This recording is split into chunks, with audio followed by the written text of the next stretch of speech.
വിവിധതരം മനസ്സാക്ഷികൾ. പാപകരമായ മനസ്സാക്ഷി.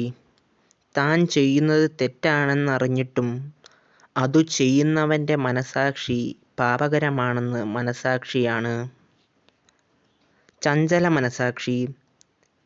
തെറ്റേത് ശരിയേതെന്ന് നിശ്ചയിക്കാത്തവൻ എപ്പോഴും തിന്മയും മാറ്റിക്കൊണ്ടിരിക്കുന്നത് ചഞ്ചല മനസ്സാക്ഷി. സംശയ മനസ്സാക്ഷി. പാപമില്ലാത്തതും പാപമുണ്ടെന്നും കരുതി പ്രവർത്തിക്കുകയും നിസ്സാര തെറ്റുകൾ പോലും വലിയ കുറ്റങ്ങളായി കാണുകയും ചെയ്യുന്നവൻ സംശയ മനസ്സാക്ഷിയുടെ ഉടമയാണ്.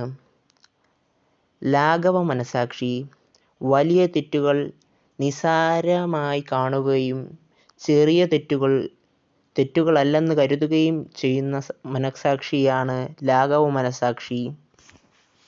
ഉത്തമ മനസ്സാക്ഷി. മേൽപ്പറഞ്ഞവയിൽ നിന്നെല്ലാം വ്യത്യസ്തകരമായി എല്ലാ കാര്യങ്ങളിലും വസ്തുനിക്ഷേപങ്ങളിലും മാനദണ്ഡങ്ങൾ അനുസരിച്ച് തീരുമാനങ്ങളെടുക്കാനും ആ തീരുമാനങ്ങൾ അതിൻ്റെ പൂർണ്ണതയിൽ നിറവേറ്റാനും നമ്മെ സഹായിക്കുന്ന മനസ്സാക്ഷിയാണ് ഉത്തമ മനസ്സാക്ഷി. ഇത്തരമൊരു ഉത്തമ മനസ്സാക്ഷി രൂപപ്പെടുത്തിയെടുക്കാനാണ് നാം ശ്രമിക്കേണ്ടത്. മനസ്സാക്ഷി രൂപീകരണപ്പെടുത്തിയെടുക്കുന്നതിന് ശ്രദ്ധിക്കേണ്ട കാര്യങ്ങൾ. ഉത്തമ മനസ്സാക്ഷി രൂപീകരണത്തിന് ചില കാര്യങ്ങൾ നാം പ്രത്യേകമായി ശ്രദ്ധിക്കേണ്ടതുണ്ട്. അവയിൽ പ്രധാനപ്പെട്ടത് അതിൽ നന്മ തിന്മകളെക്കുറിച്ച് അറിവ് നേടണം, വ്യക്തിഗതമായി തീരുമാനമെടുക്കണം, സ്വാതന്ത്ര്യം സംരക്ഷിക്കണം, പരിശുദ്ധാത്മാവിൻ്റെ സഹായം തേടണം.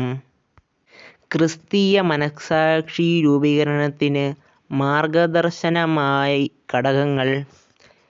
ക്രിസ്തുവിൽ വിശ്വസിക്കുന്നവർക്ക് അവരുടെ വിശ്വാസം തന്നെയാണ് മനസ്സാക്ഷിയുടെ അടിസ്ഥാനം.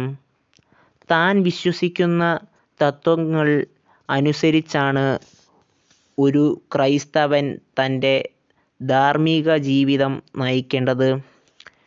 വിശ്വാസത്തിന് അനുസൃതമായി ധാർമ്മിക പ്രചോദനമാണ് മനസ്സാക്ഷി. ക്രിസ്തീയ മനസ്സാക്ഷി രൂപീകരണത്തിന് മാനദണ്ഡങ്ങൾ, ഘടകങ്ങൾ നാം പാലിച്ചാൽ നമുക്കൊരു നല്ല ക്രിസ്ത്യാനിയായി മാറാം. ദൈവത്തിനായി ഈ ചാനൽ സബ്സ്ക്രൈബ് ചെയ്യൂ.